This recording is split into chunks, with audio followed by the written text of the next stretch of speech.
Hi! Hello! Welcome back to వావాటే వంట. ఈ వీడియోలో మీరు చూడబోతున్నారు వంకాయ ఇగురు.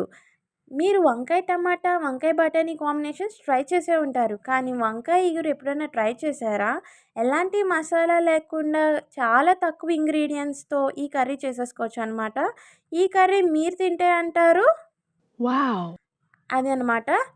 అయితే వంకాయ ఇగురుకి కావాల్సిన ఇంగ్రీడియెంట్స్ ఏంటంటే 2 ఉల్లిపాయలు, 7, 8 పచ్చిమిర్చి, ఇంకా 4 వంకాయలు తీసుకున్నాము. ఇప్పుడు ఉల్లిపాయలు వీడియోలో చూపించిన విధంగా చిన్న చిన్న ముక్కలుగా కట్ చేసుకోవాలి. పచ్చిమిర్చిని వీడియోలో చూపించిన విధంగా కట్ చేసుకొని పక్కన పెట్టుకోవాలి. ఇప్పుడు వంకాయలు కోసే ముందు ఒక బౌల్‌లో వాటర్ తీసుకొని ఉప్పును వేసుకోవాలి. ఉప్పును వేసుకున్న తర్వాత వంకాయ ముక్కల్ని పుచ్చులు లేకుండా నీట్‌గా కట్ చేసుకొని వేసుకోవాలి. అయితే వంకాయ ముక్కల్ని ఉప్పు నీటిలో ఎందుకు వేస్తారన్నది మీకేమన్నా తెలిస్తే కామెంట్ చేసేయండి. అయితే ఇప్పుడు కర్రీ ఎలా చేసేయాలో చెప్పేస్తాను.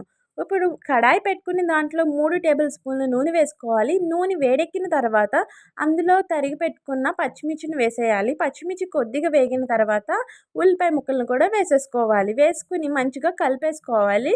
కలుపుకున్న తర్వాత ఇప్పుడే మనం రుచికి సరిపడా సాల్ట్ కూడా వేసేసుకోవాలి. ఇక్కడ మేము 1.5 టేబుల్ స్పూన్ ఉప్పు వేసుకున్నాము. ఉప్పు వేసుకున్న తర్వాత మంచిగా కలిపేసుకోవాలి. ఉప్పు వేయడం వల్ల కొంచెం ఫాస్ట్‌గా కూడా మగ్గుతాయి ఉల్లిపాయ ముక్కలు. అయితే 5 నిమిషాలు మగ్గనివ్వాలి ఉల్లిపాయ ముక్కలు.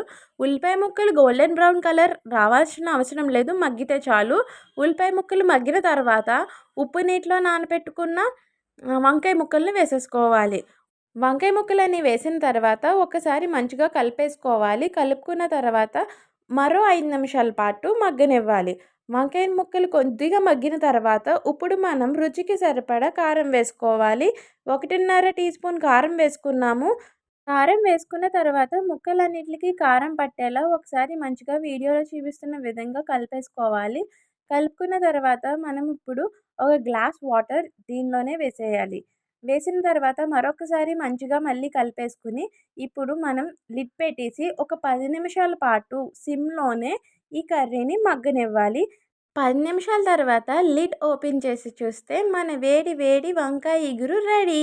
ఇప్పుడు ఈ కర్రీని ఒక్కసారి మంచిగా కలిపేసుకొని స్టవ్ ఆఫ్ చేసేసి ఒక 2-3 మినిట్స్ పాటు అలా ఉంచేసి తర్వాత బౌల్‌లో సర్వ్ చేసుకొని కొద్దిగా అన్నంలో కొంచెం కర్రీ వేసుకొని కొంచెం నూనె వేసుకొని కలుపుకొని తింటే భలే టేస్ట్ ఉంటుంది.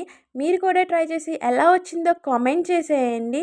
ఈ వీడియోని మీరు ఇంతవరకు చూసారంటే చాలా థ్యాంక్ యూ. అయితే మీకు గాని ఈ వీడియో నచ్చితే లైక్ చేయండి, షేర్ చేయండి, ఇంకా సబ్స్క్రైబ్ చేసుకోండి. Bye bye.